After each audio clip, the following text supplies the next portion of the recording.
자, 안녕하세요. 자, 오늘 말씀드릴 내용은 지금 요 책, 요 기도는 어떻게 하는 건가요? 이 책, 미륵부처님에 대해서 122쪽. 여러분 이 책을 지금 저희가 이제 보시는 분들은 주기적으로 우리가 한다고 생각하지만 실제로는 두 주에 한 번 하고, 이리저리 어떤 때는 땡겨 먹고 뭐 이렇게, 부정기적으로 하잖아. 그제? 정기적이면서 부정기적으로 하잖아. 인생이라는 게 다 그런 거거든요, 사실. 그래서 책을 안 갖고 오신 분들이 있는 것 같아서 책을 읽도록 하겠습니다.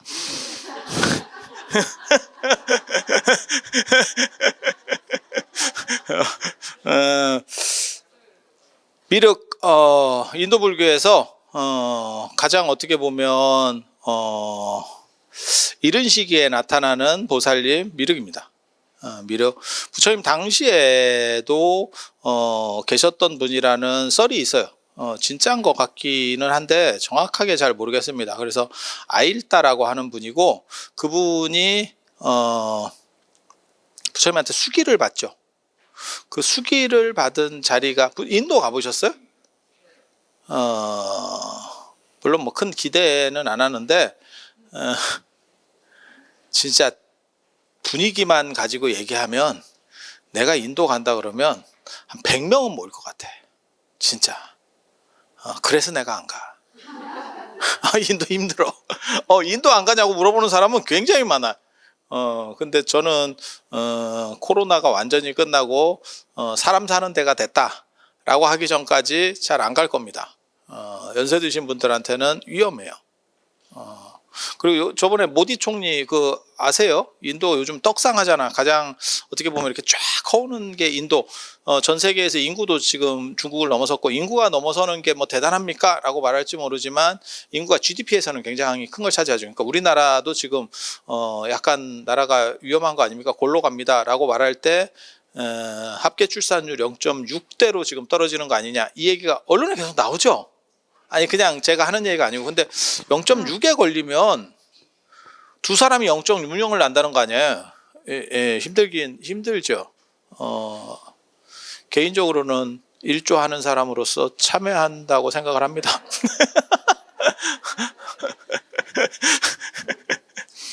제가 굳이 나와봐야 별로 상태 안 좋아. 그래서 국가의 경쟁력 차원에서 참고 있는 거예요. 예전에 그런 생각을 했던 사람이 있어. 저런 거는 씨를 받아야 된다. 그래서 그거를 억지로 해서 씨를 받아봤더니 별 볼 일이 없었어요. 그게 구마라집이에요. 그래서 인간이라고 하는 게 진짜 재밌는 거예요. 부모가 똑똑하다고 자식이 똑똑하지 않고 부모가 상태가 안 좋다 그래서 자식이 상태가 안 좋은 게 아니야. 그래서 대를 이어서 상태 좋은 사람 나오는 게 전 세계적으로 드물어요. 위인전을 다 읽어봐도 대를 이어서 나오는 경우가 없어요. 그게 어떻게 보면 평등이라고 저는 생각하거든요. 똑똑한 사람 밑에서 똑똑한 사람이 계속 나와버리면 야 그거 같은 불평등이 있을까? 어떻게 보면 부의 불평등보다 더 대단한 불평등이 이루어지는 거예요. 그래서 그건 참 괜찮다라는 생각을 해요. 그게 그래서 두 가지의 어떻게 보면 불평등을 통한 합리성이라는 게 존재하고 있지. 지금 현재 인류에는 그거는 머리는 세습이 안 된다더라. 부는 세습이 되는데 머리는 세습이 안 된다더라 하고 가는 데는 좋은 거 먹어도 일찍 갈 놈은 가더라. 그러니까 재벌이라고 더 오래 사는 게 아니더라. 그거 참 재밌지. 그냥 우리 생각에는 좋은 걸 드시고 영양 상태도 좋고 좋은 관리 시스템을 잘 받을 수 있으면 우리 같은 쩌리보다는 한 10년 이상 더 사실 것 같은데 현실이 그렇지 않죠. 그래서 그 두 가지가 불평등 속의 평등이라고 생각을 하는 거예요.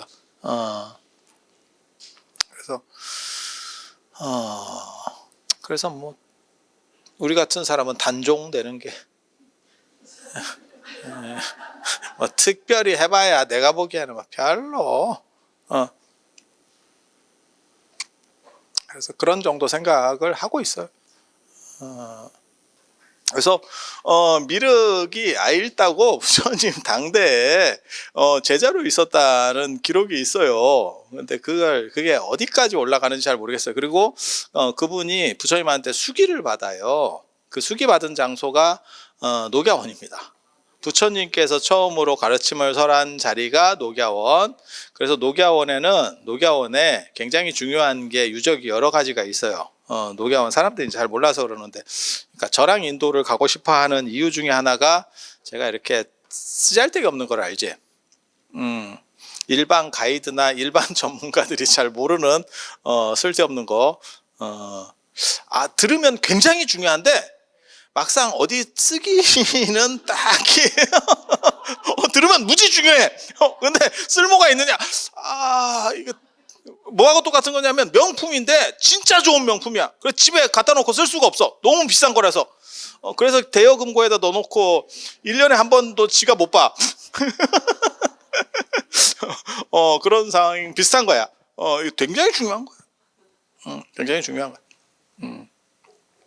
그래서 그 바라나시에 가면 거기 이제 부처님께서 설법하셨던 데도 있고, 그래서 바라나시의 열애향실이라고 합니다.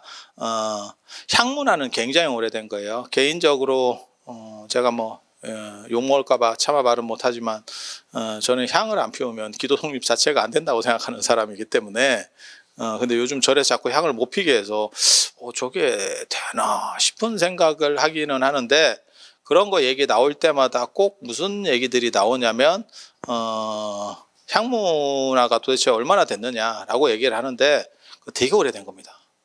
되게 오래된 겁니다.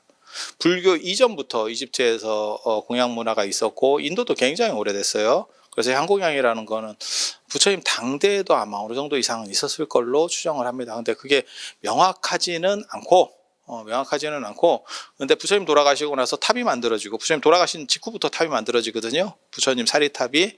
거기에 향공양 얘기가 나옵니다.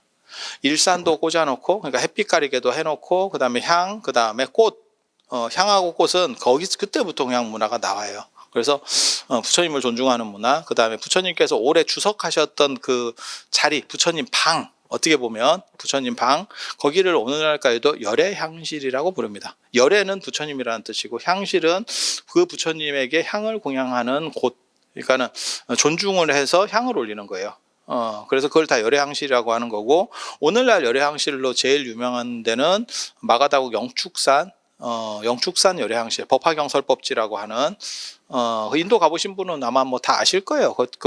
이렇게 네모난 데가 있어서 거기서 이제 기도도 하고 이렇게 하죠. 그래서 열애향실이 있고, 그 다음에 사위성 고살라국의 사위성에 이제 기수급고도권, 거기에도 가면 금강경설법지 해가지고 그 열애향실 찾는 게 되게 쉬워요. 인도 다녀보면. 왜? 금이 붙어 있어. 가보면 이렇게 금으로 누가 다 붙여놨죠. 동남아 분들은 오시면 이렇게 금 붙이는 문화가 있어서 저쪽에 좀 번쩍번쩍한데 그럼 열애향실이야. 그래서 거기 이제 부처님 방이 있었어요. 거기 기원정사에 거기에 이제 7층 건물이 있었고 거기 부처님 방이 있어. 그런 거 같지 않아? 나를 위해서 재벌이 절을 한 채 지어줬어. 야, 내 방 없겠냐? 내 방 하나 만들어 주겠지. 그거하고 그냥 방만이 아니고 이제 공간이 어느 정도는 되겠죠. 그러니까 그 당시만 하더라도 따로따로 공간 분리를 다 하는 시절은 아니니까, 그러면 제자들도 들어오고 이렇게 해야 되니까 어느 정도 공간 폭이 만들어지는 거죠. 그 정도는 됐겠죠. 그래서 거기서 제일 오래 머무셨어요. 부처님이 금강경만 설법하신 게 아니고 가장 오래 머무셨죠. 한 18년에서 한 23년 정도까지 이렇게 기록에 따라서 편차들이 좀 있어. 그래서 되게 오래 머무셨고, 그리고 나중에 거기에 이제 부처님을 기념하는 불상이 만들어져서 그런 기록들이 현장의 대당서였기에 나옵니다. 거기도 열애향실이라고 하고, 그 다음에 사르나트 녹야원, 부처님이 처음 설법하셨던 그 자리도 그쪽에도 열애향실이 있어요. 그러니까 향공양 올리는 게 무지하게 오래된 거예요. 부처님 당대까지 소급하는지는 정확하게 말은 못하겠어요. 하지만 부처님 돌아가신 바로 직후부터는 분명히 이루어져서 내려왔던 문화예요. 그리고 탑에다가 향하고 음식 공양한다라고 하는 것들이 율장이나 이런 데서도 나오거든요. 과일이나 이런 것들을 올린다, 등을 올린다도 있어요. 그러니까 그런 것들이 나중에 불상이 만들어지면서 탑 대신에 불상으로 대체되고 오늘날 우리가 불교 의례로까지 내려오는 거예요. 그러니까 이거는 최소한 한 2400년 그리고 더 넘어가 버리면 부처님 당대까지 소급할 수 있는 그런 문화예요. 그래서 뭐 원간에서 어떻게 할 수 있습니까? 이거 바꿀 수 있습니까? 야, 그거 바꾸기 쉽지 않아. 그렇게 쉽지 않아. 이 상황 자체가. 그래서 그런 정도 생각을 하시면 되고, 그래서 사르나트에 가면, 녹야원에 가면, 그 사슴동산, 실제로 사슴이 있습니다. 그 일본 분들이 나중에 이제 풀어놓은 그 사슴동산이 있어. 그래서 그쪽에 가면 그 부처님 열애항실, 부처님께서 법을 설하시던 데가 있고, 그리고 또 중요한 게 이제 초전법륜상, 사르나트 양식 초전법륜상이라고 하는, 오른손은 이렇게 잡고 왼손으로 이렇게 수인을 하고 있는 요 초전법륜상이 있어요. 전 세계 불상 중에서 가장 아름답다라고 칭해지는 그 불상이 있고, 그게 이제 간다라 마투라에서 불상이 시작되고 나중에 그게 사르나트가 두 강이 합류되는 교통의 요지예요. 예전에 물류의 요지. 우리식으로 말하면 한국으로 얘기하면 대전급 정도 될까? 대전, 천안 뭐 이렇게 다 호남선을 가든지 뭐 경부선을 가든지 다 거쳐가는. 그래서 그쪽에서 여러 가지 양식들이 이렇게 합쳐지는 거죠. 여러 좋은 것들이 합쳐져서 가장 완성된 불상이 만들어지고 그 불상이 모셔져 있었던 어떻게 보면 법당이 있는 거고 그쪽에. 그리고 그 옆에 보면 조금 옆으로 내려가면 아쇼카 석주, 파괴된 아쇼카 석주, 사사다로 된 그 윗부분은 영국에서 훔쳐가다가 다시 반환했기 때문에 그 사르나트 박물관에 모셔져 있고 이 불상도 사르나트 박물관에 모셔져 있습니다. 그리고 파괴된 거는 그 밑에 있고. 근데 이게 사암이라고는 되어 있는데 진짜 대리석 같이 밋밋해요. 굉장히 이렇게 매끈하거든요. 그래서 현장 스님은 그런 거를 이제 거기 얼굴을 비춰보면 무슨 전생이 보인다는 둥 뭐 이런 그 당시 사람들의 어떤 설을 얘기하는 부분도 있어요. 그래서 그것도 굉장히 볼만하고. 그런데 사르나트 녹야원에 가면 이제 제일 사람들이 많이 보는 게 그 나메크 스투파라고 하는 거예요. 거기 가면 큰 탑이 하나 있죠 지금 이렇게. 그래서 거기가 이제 초전법륜 탑이냐라고 얘기하는데 그 탑이 원래는 쌍둥이 탑입니다. 탑이 두 개가 있었습니다. 두 개가 있었어. 그렇게 해서 똑같은 정도 크기의 탑이 또 하나 있었어요. 그 다르마 라지카 스투파라고 해요. 그래서 하나는 파괴가 됐습니다. 1800년대 중반인가?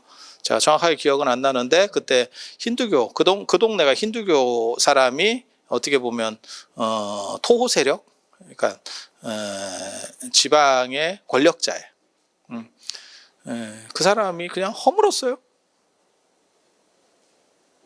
나도 왜 허물었는지 잘 모르겠어. 보통 허물면 그것도 돈 들거든요. 짓는데도 힘들지만 탑이 우리나라 탑 같은 거 아닙니다. 겁나 큽니다. 수십 미터짜리 탑인데 야 그거 허는 것도 보통 일이 아니거든. 근데 그걸 왜 허렸는지 나 정확하게 잘 모르겠어. 보통은 뭐 거기 돈 될 만한 게 있나? 이렇게 해서 하는 경우도 있고. 그런데 종교적인 걸로 한 것 같아요. 왜냐하면 그걸 헐 때 부처님 사리기가 나왔고 사리가 나왔어요. 그러니까는 사리기라고 하는 거는 사리를 수납하는 이 통, 사리 장엄구라고 보통 우리나라에서는 하거든요. 그래서 그런 게 나왔어. 그래서 대단해요. 겐지스강에 갖다 버렸습니다. 가장 유력한 사리 중에 하나인데,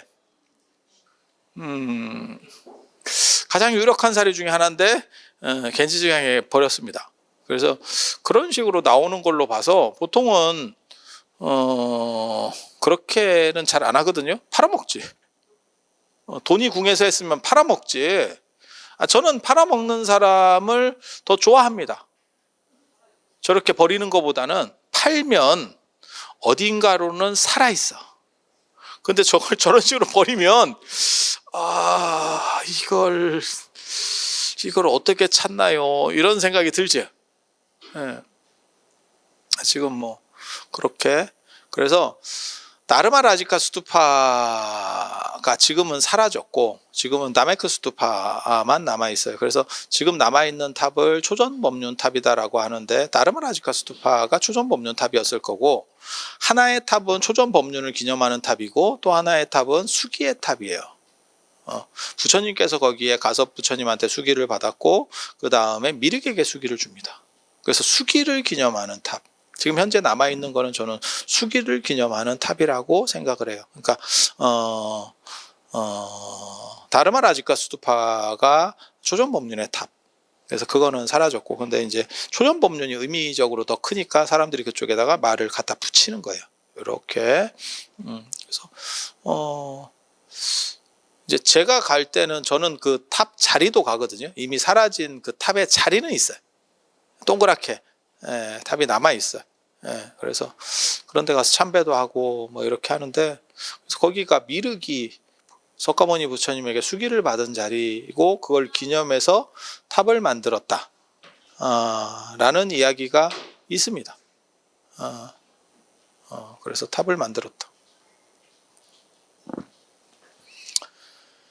그리고 실제로 나중에 간다라에서 불상이 만들어질 때 보살상 중에 제일 빠른 게 미륵보살상이에요. 그리고 미륵 같은 경우는 도솔천에 지금 계시는 분이잖아요. 그래서 어떻게 보면 석가모니 부처님께서 가시고, 이 생각이 굉장히 재미있는 생각인데, 열반하신 부처님이 영험할까? 이 생각이 진짜, 제가 요즘 열반경 쓰면서 그걸 이렇게 저렇게 뭘 찾으면서 되게 재밌었는데, 열반하신 부처님의 영험성에 대해서 생각이, 두 가지 생각이 있었어요. 인도에서부터 그게 발견이 되거든요. 열반하셔서 가셨으니까 허공과 같이 평등한 게 된 게 아니냐. 그러면 무슨 일이 벌어지느냐? 기도해도 기도빨이 안 받는 거 아니요? 그러니까 부처님은 됐고 일단 내 문제가 급한 거야. 일단 내 문제가 급한 거야. 이게 속되다라고 생각하면 안 돼. 저는 개인적으로 사람들이 당연히 그렇다라고 봐요. 그러니까 부처님을 뭐 존중하고 이건 그건 그거고, 하지만 입시기도 끝나면 절에 오는 신도가 많이 준다더라. 그 말도 맞는 거예요. 그러면 무슨 뭐 그걸 네 뭐 복 받으려고 기도하느냐? 마음이 중요한 거지.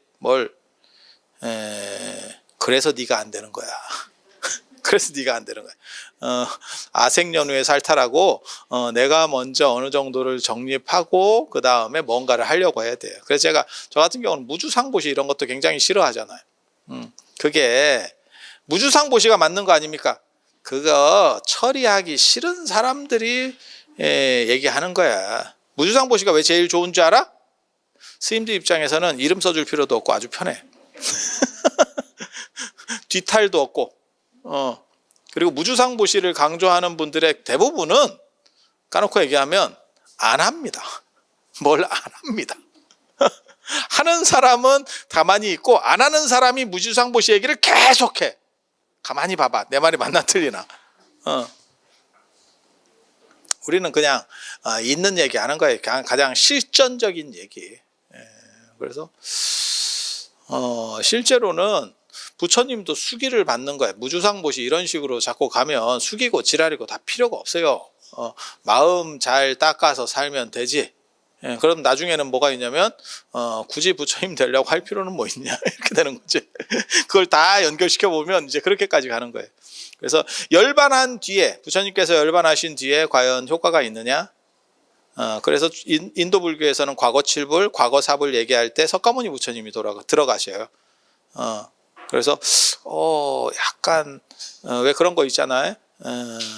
누가 그 얘기 저한테 했었는데 자식한테 얘기를 하는 거예요. 그분이 안 갈 거면 말고, 결혼 얘기하는 거예요. 결혼 안 갈 거면 말고 갈 거면 나 정년하기 전에 좀 가라. 뭔 뜻인지 알아요? 뭔 뜻인지 정확하게 의미가 들어오죠. 안 갈 거면 내가 너를 존중해서 하겠는데 포기. 기왕 갈 거면 얼마 차이 안 나면 나 정년하기 전에 현직에 있을 때 좀 가. 그게 크지? 너무 이게 속된 얘기일 수도 있는데 차이가 크지? 우리 속담에도 있잖아. 정승 죽었을 때보다 정승집 개 죽었을 때 좋은 객이 더 많이 온다고. 딱 그런 거죠. 그래서 그런 거를 생각을 해보면 인도에서부터 얘기해요. 인도에서부터 열반한 뒤에 이게 조금 영험이 부족한 거 아닌가. 현직에서 물러났는데 뭔 뜻인지 아시겠어요? 이 생각이 있는 거예요. 그러다 보면 누구를 생각하냐? 다음 번호에 줄을 서야 되는 거 아니요? 오실 분? 그런데 당선이 돼 있다네? 지금 대통령은 임기가 끝났고 누군지를 모르면 이게 좀 머리가 아픈데 당선이 돼 있는 거야. 미륵입니다. 그게 미륵신앙의 어떻게 보면 시작. 그리고 되게 재밌는 게 실제로 한국 불교에서는 석가모니 부처님을 정근하지 않아요. 그냥 대목대, 부처님 오신 날 대목대 하는 정도가 전부고 그 외에는 사실은 잘 하지 않습니다. 그게 그 대신에 누구를 하냐? 자세히 봐봐. 관세음보살하고 지장보살. 이분들은 다 살아있는 분이에요. 살아있는 분이에요. 그리고 부처님 중에서도 찾는 분이 있어요. 그게 아미타 부처님, 약사열이에요. 다 살아있는 분입니다. 그러니까 열반하신 분을 찾느냐? 안 찾아요. 그래서 이런 흐름이 우리나라까지도 작동하고 있구나 라는 생각을 해볼 수는 있어. 해볼 수는 있어. 그래서 이제 거기에 대한 또 반대 이론도 있어요. 석가모니 부처님은 갔지만 간 게 아닙니다. 더 센, 무형이지만 더 센 존재로 계십니다. 이런 얘기를 해요. 그게 이제 법화경하고 열반경. 법화경하고 열반경. 그리고 그런 식의 설정 구조 중에서 제일 유명한 게 이제 삼종출관이라고 나옵니다. 삼종출관. 그래서 부처님께서 열반하시고 나서 돌아가시고 나서 입관했는데 3번 움직였다라고 하는, 관 밖으로 3번 나오셨다라고 하는 거예요.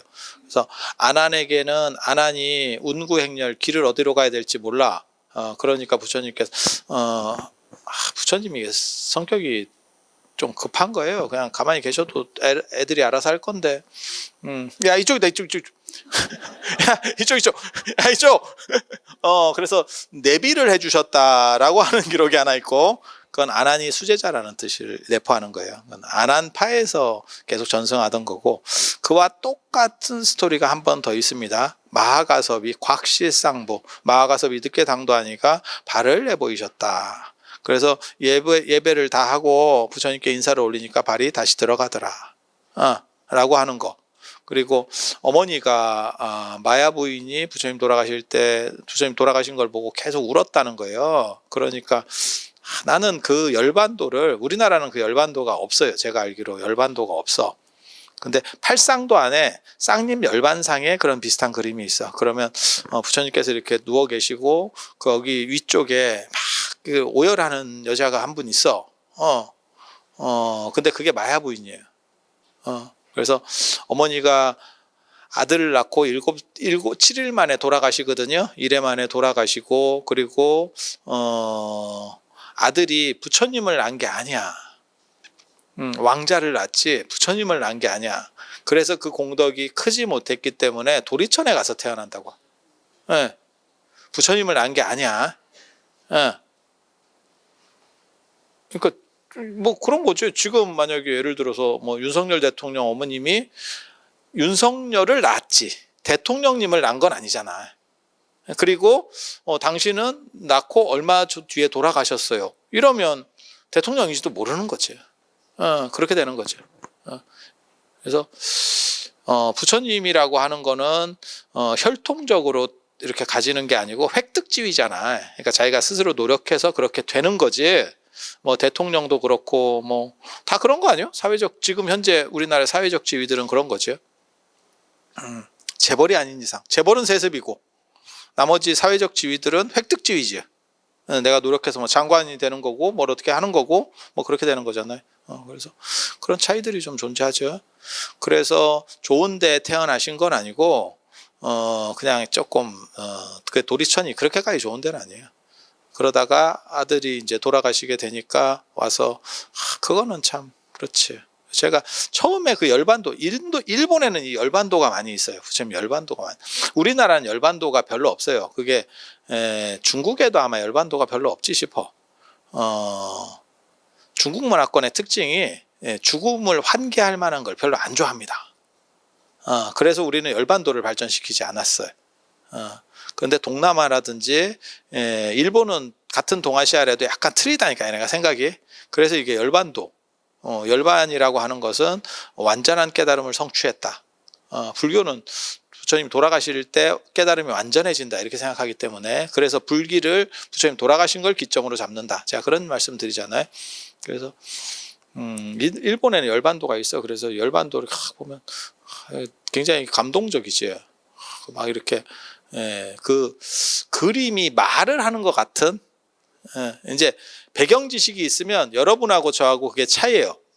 그림이 약간 입체같이 움직여. 되게 재밌어. 되게 재밌어. 여러분도 예를 들어서 어떤 내용을 잘 아는 그림을 한번 보잖아. 책이나 이런 데서 그걸 읽어가지고 내용이 스토리를 내가 머릿속에 다 알아.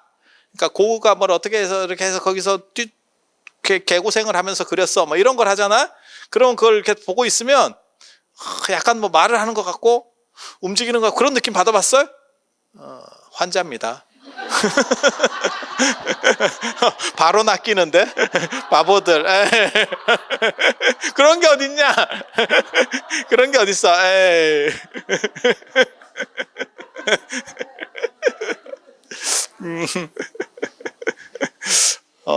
근데 내용을 알면 진짜 약간 그걸 이제 깊이감이라고 하는 건데 작품에 대한 이해도가 높아지니까 모르면 그냥 스쳐가는 거고 그 미술관이나 박물관 갈 때 다 똑같아요. 내가 아는 게 있으면 훨씬 잘 보이고 모르면 스쳐가요. 제가 그거 얘기하잖아. 세계 테마기행 뭐 이런 거 봐도 그런 다큐 이제 외국 이렇게 막 좋은데 이렇게 다니는 다큐들 있잖아. 그런 걸 봐도 막 설명해주고 막 이런 거 하잖아요. 여기는 뭐 어떤 자리고 어쩌고. 가본 데는 참 눈에 선하게 들어오고 안 가본 데는 뭔가 싶죠. 그게 인간이에요. 그게 인간이에요. 그리고 내가 직접 경험하지 않았어도 내용에 대해서 잘 알게 되면 책을 보든지 뭐 해갖고 이게 내용에 대한 이해도가 있으면 약간 3D 같이 머릿속에 저장이 돼요. 이해도가 깊으시면. 이거 여러분 그거 있어. 이게 사람들한테 다 있어. 그러니까 예를 들어서 여러분이 춘향전을 읽었어. 읽는 사람도 없지만 누가 춘향전 읽겠어. 흥부전이나 춘향전이나 이런 거를 보잖아. 안 그러면 우리가 그 내용을 알잖아. 그럼 그걸 떠올리잖아. 그러면 약간 3D 같이 돌아갑니다. 그렇지 않아? 신봉사가 눈을 떴어요. 그러면 이게 약간 입체적으로 움직이는 것 같지 않아? 자막으로 처리되는 게 아니고 그게 배경 지식이 거의 꽉 차 있기 때문에 그래요. 우리는 한국 사람이니까 외국인은 그게 안 돼요. 그래서 제가 그 얘기 하잖아. 한국 거를 읽어보면 그런 스토리들이 잘 돌아가는데 외국 문학을 읽으면 뭐 소스텝스키 뭐 이런 거 있잖아. 그런 거 읽으면 그게 잘 안 돌아간다니까. 그게 배경 지식의 문제예요. 그러니까 우리 같이 뭐 역사 공부하고 뭐 철학 공부하고 그러면 중국이나 뭐 부처님이나 이런 불교적인 것들은 그런 식으로 돌아가요. 그래서 제가 어느 정도 되는지 저의 자신의 깜냥을 테스트해 볼 때 그런 것들이 자유롭게 돌아가느냐를 내 머릿속으로 한번 떠올려 봐. 근데 유럽만 해도 그게 안 돌아가요. 그게 내 한계지. 이슬람, 중동 이러잖아? 뉴스 보듯이 합니다. 떠오르는 지식이 연결되지 않고 단편적이에요. 왜? 배경 지식이 없어서 그래. 배경 지식이 없어서. 그래서 인생이라는 게 다 그런 거예요. 그래서 배경 지식을 많이 채워 넣으면 그게 움직여. 움직여. 그래서 재밌는 거지. 그게 다 움직이는 걸로 저장이 되면 진기해. 진기해. 그리고 옆에서 보고 있는 것 같아. 그냥 단순히 눈으로 보는 게 아니고 그게 더 구체화되잖아요. 그럼 내가 현장에서 이렇게 내려다보고 있는 것 같아. 그래서 설명이 훨씬 자유롭게 됩니다.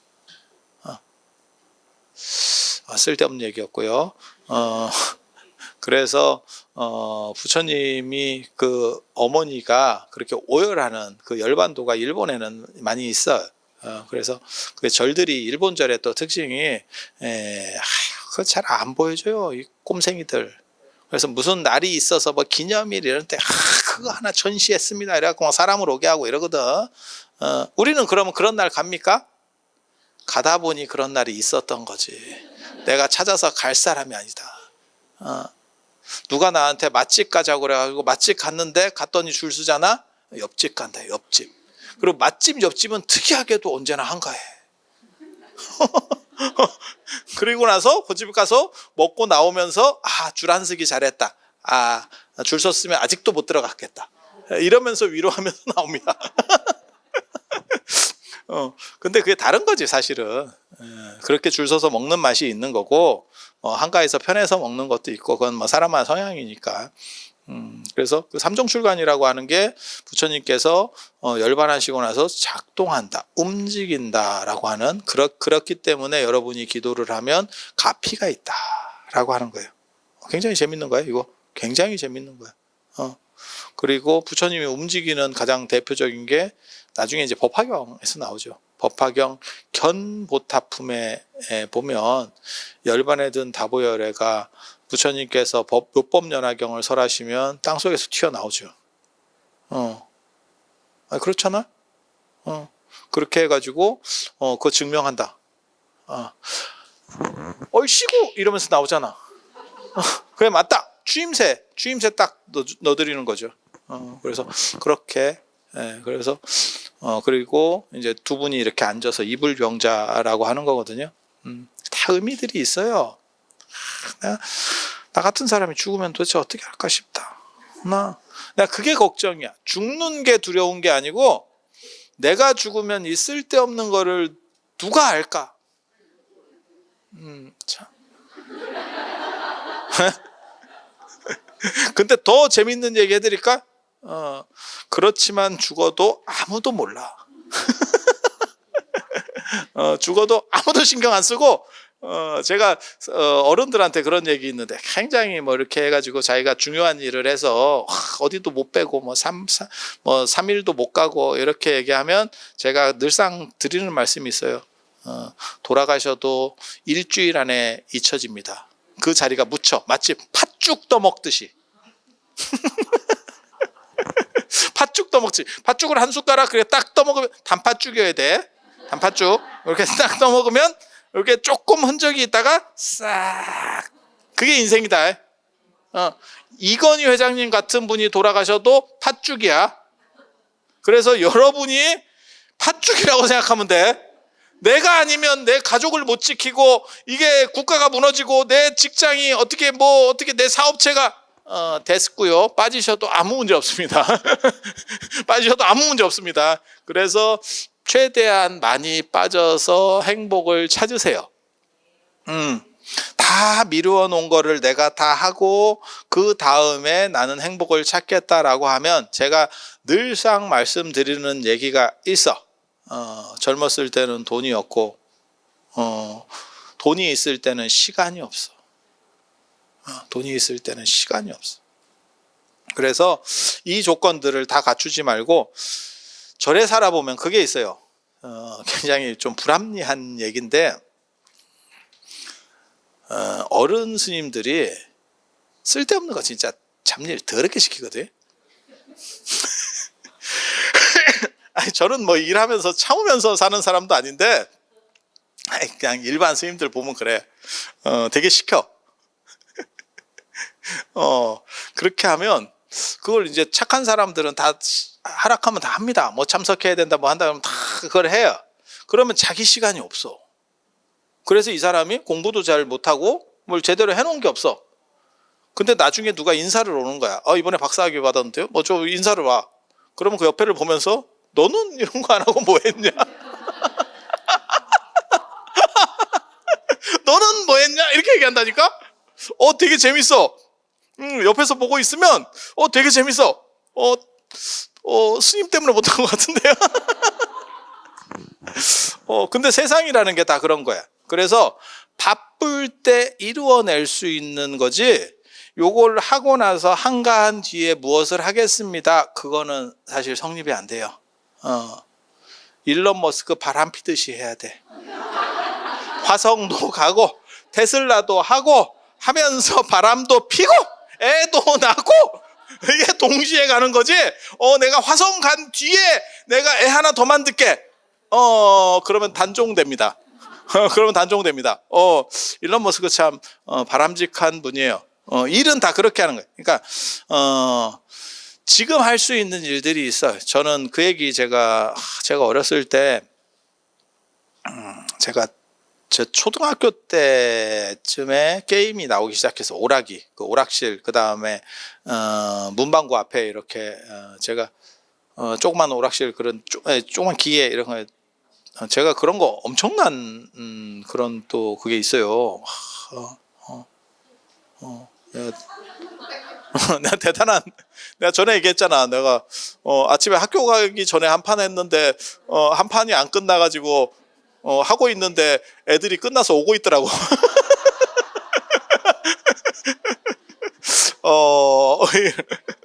거의 전설이에요. 영웅이야, 영웅. 영웅이야. 다 이렇게 하면, 그때도 어떻게 보면 내가 이제 딱 하면 이제 주변에 이렇게 쫙 애들이 이렇게 병풍처럼 왜 저런 게 있네 뭐 이러면서 이렇게 보는 거야.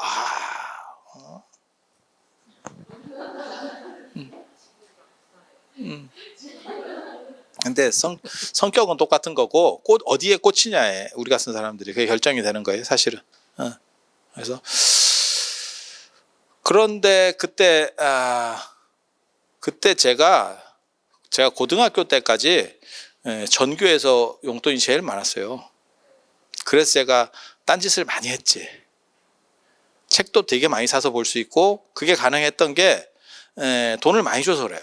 그래서 오락도 할 수도 있고 뭐 할 수 있고 뭐 그냥 돈 들어가는 걸 여러 가지를 많이 했어. 그래서 충분히 여기저기 찝쩍거릴 수 있는 조건들이 굉장히 많았었어요. 그래서 쭉 이렇게 하고 있었는데 그래도 이 오락은 감당이 안 돼.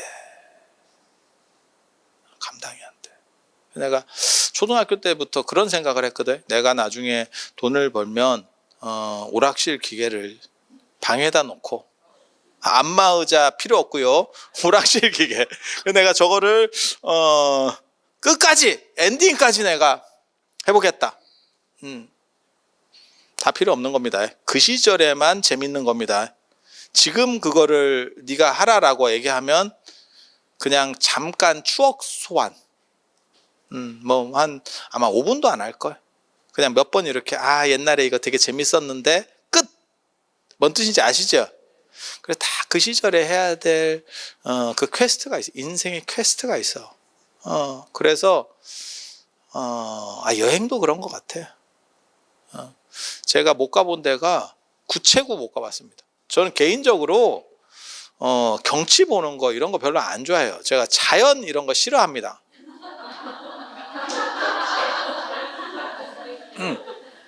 저는 시멘트 규칙적인 거, 그 다음에 규격화된 거 이런 거 좋아하지, 이렇게 통제되지 않는 거 별로 안 좋아해요. 그래서 어린 애들 별로 안 좋아하고, 자연 이런 거 별로 안 좋아해. 땅 밟는 거나 이런 거 싫어한다니까. 그리고 자연의 경치를 봤을 때 뭘 느끼느냐? 잘 못 느낍니다. 굉장히 약간 둔감하거든요. 그 대신에 아주 어떻게 보면 대단한 기계라든지 건축이라든지 이런 걸 봤을 때 훨씬 우리는 쾌감을 많이 느껴요. 이게 저게 어떻게 저렇게 될까? 이런 생각? 약간 달라. 그래서 제가 신도가 별로 없어요. 이게 이제 어른들은, 보살님들은 그런 자연 이런 거 되게 좋아하거든. 빨간 옷 입고 눈에 뵈도 않는데 등산 가고 뭐 이런 거 하잖아. 근데 우리 그런 거 싫어요. 나 흙 싫어. 그래서 그렇게 하고 있는데, 참, 그게 그래서 구체구를 못 갔는데, 나중에 가볼래 했더니 다 가봤어요. 나만 안 갔어. 나만. 물론 뭐 여러분들은 비극적 인생을 사셨기 때문에 이 안에는 안 가보신 분도 많이 있었겠지만, 나만 안 가봤어. 그래서 추진 자체를 못 하겠어. 이게 슬픈 거야. 다 때가 있어. 구체구가 유행할 때도, 구체구 전에는 뭐가 유행했냐면 계림이 유행했고, 계림, 장가계, 구체구, 태항산 뭐 이런 게 있어요. 그 흐름이 있어. 흐름이. 그럴 때 가야 돼. 뭘 얘기하려고 하는 거냐면, 그 나이에 정해진 어떠한 것들이 나에게 왔을 때 그것을 즐기라는 거예요. 저 사람 많을 때 뭐하러 가? 조금 한가해지면 가지. 너만 안 갔다. 너만 안 갔다. 그리고 못 간다.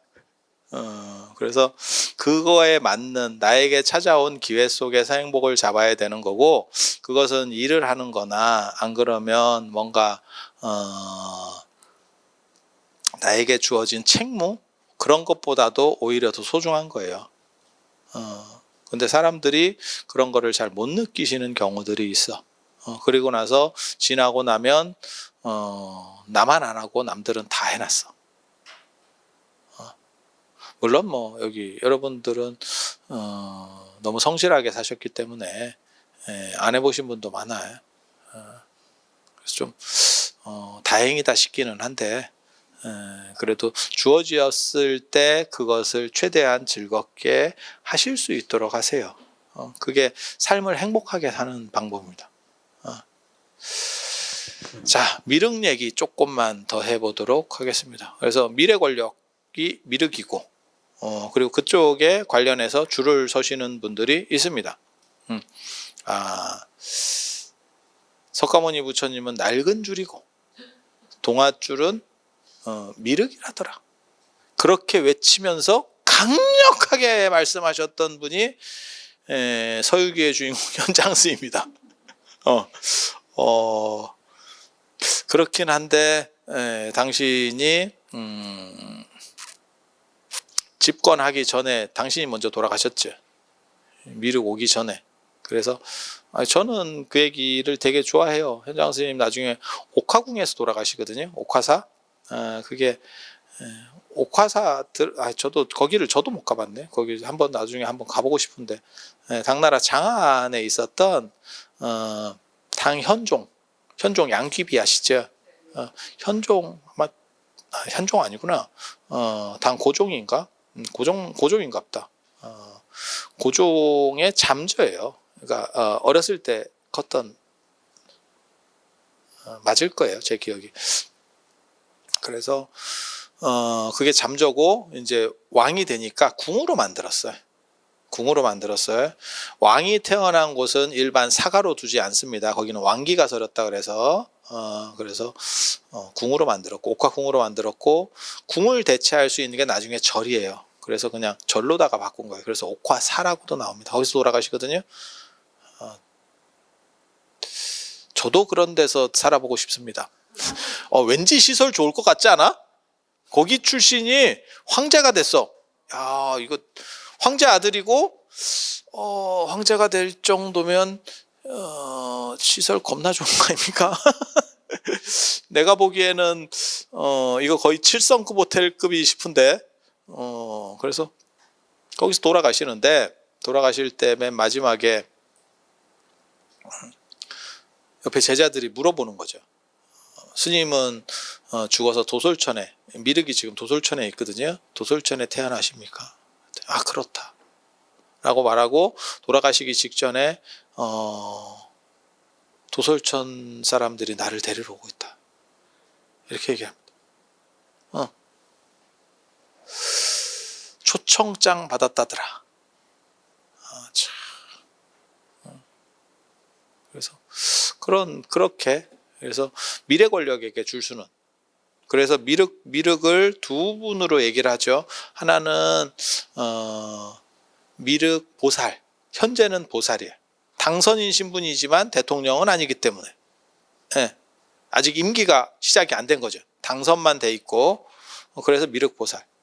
그리고 이제 조금 높여 불러주는 분은 미륵 불이라고 불러주는 이유는 그런 거요. 원래 대통령 당선인이면 대통령님 이렇게 불러주면 기분이가 좋지. 뭐 대통령이 된 건 아닌데 당선만 됐지 지금 아직 임무는 시작한 거 아니야. 뭐 그럴 수 있잖아. 뭐 예를 들어서 어디 뭐 좋은 뭐 구글 같은데 취직했어.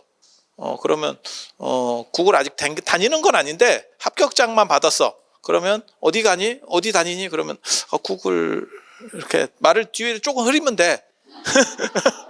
다니는 건 아니니까. 그러면 굉장히 있어 보이지. 그런 거하고 똑같은 거예요. 그래서 그렇게. 그래서 시간적으로 그렇게 존재하는 거고, 미륵과 관련해서 이게 또 재밌는 게 있어요. 미륵이 용인가? 그거 내가 진짜 생각 많이 하는데 답을 잘 못 내겠어요. 미륵이 용이요? 용? 용의 우리나라 말이 미륵이에요. 미르. 그래서 예전에 미르재단, 미르의 전설 이렇게 나오는 거거든요. 그런데 왜 용하고 미륵이 연결되는지는 잘 모르겠어. 근데 미륵이 태어나서 이렇게 좋은 세계가 이루어지는데 그 세계가 용화 세계고, 미륵 부처님이 깨달음을 얻는 것도 용화나무 밑에서 깨달음을 얻어요. 그리고 미륵 부처님 도상에서도 용화수까지를 드는 경우도 있고, 보통은 물병을 듭니다. 미륵 보살은 정병을 들어요. 관세음 보살이 들고 있는 정병 있잖아요. 물병. 그게 원래 미륵 보살 거예요. 빌려줬다가 이게 조금 이게 지금 소송 걸렸습니다. 그 미륵 보살 소송 걸렸습니다. 그 내 건데, 그 물병이라고 하는 게 수행자의 상징이에요. 그래서 미륵은 아까 부처님한테 수기받았던 제자라 그랬잖아요. 그래서 수행자로서의 지물을 들고 있는 거예요. 관세음 보살은 수행자가 아니에요. 그게 정병이거든요. 관세음 보살은 귀족 스타일이에요. 그래서 물병을 들지 않았어요, 원래는. 근데 지금은 관세음 보살 하면 당연히 병 아닙니까? 이렇게 생각하거든요. 정병이라고 생각하는데, 수행자의 상징이 물병하고, 그걸 정병이에요, 정병. 그 군지라고 해서, 군지칼라고 해서, 이게 수행자가 들고 다니는 자루 달린 물병이 있어. 그걸 이렇게 꽂아서 들고 다니는, 이렇게 약간 머리가 우리나라 술병 같이 이렇게 생긴 것도 있고, 그 다음에 보통은 자루가 달려서 이렇게 주전자 같이 해서 이렇게 하는 게 있어요. 두 가지가 있는데, 정병하고 또 하나가 총체, 털이개. 그게 수행자예요. 그래서 관세음 보살은 제가인의 모습을 하고 있고, 제가 귀족의 모습을 하고 있고, 그래서 물병하고는 관련이 없고, 미륵 보살은 수행자의 모습을 하고 있기 때문에 물병을 가지는 거고, 또 한 팀이 더 있어요. 이게 제석천은 왕의 모습을 하고 있기 때문에 금강절을 가지거든요. 보통 상징물로 금강절을 가지고 벼락무기. 범천은 어떤 스타일로 묘사가 되냐면 출가자로 묘사가 돼요. 그러니까 수행자로 묘사가 돼요. 그래서 총체, 불진이라고도 해요. 지금 종정스님 이렇게 할 때도 그 총체를 드리고, 그 다음에 대종사, 조계종에서는 대종사 이렇게 모실 때도 총체를 드려. 왜 총체라고 하냐면 전체를 관할 한다. 원래는 그게 목이 좁고 팔이 좁고 그 다음에 발밑에 쓸고 이런 물건이에요. 약간의 빗자루 같은. 그래서 수행자들은 바닥에 앉을 때 거기 인도가 그 벌레가 많아서 그래요. 아열대 습하고 이러니까 벌레가 많아가지고 바닥을 쓸고 앉습니다. 혹시라도 죽일까봐.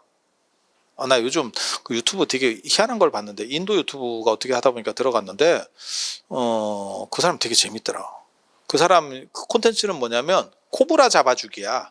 마을에 코브라 같은 게 막 이렇게 나타나서 이렇게 하면 우리나라에도 그런 콘텐츠를 가지고 하시는 분들이 있어요. 말벌집 퇴치해주는 그게 콘텐츠야. 그러니까 시골 같은데 말벌집이 있으면 그 사람한테 연락하면 그 사람이 그 말벌집을 없애주는 게 그 사람 콘텐츠야, 콘텐츠. 이해가 돼? 청소기 같은 거 하나 갖고 갖고 말벌을 청소기로다가 싹 빨아. 싹 빨아. 그래갖고 그거 처리해줘. 저렇게 돈 벌고 사나 싶은 생각이 들긴 드는데, 근데 인도 사람은 코브라, 뱀 이런 거 다 처리해 주는 거야. 집에서 뭐 이런 게. 근데 한두 마리가 나오는 게 아니야. 뭔 놈의 집에 저렇게 뱀이 많나 싶은 정도로 나와. 그럼 그 사람이 이렇게 하고 자루에 넣어주고, 그러니까 우리식으로 말하면 땅꾼.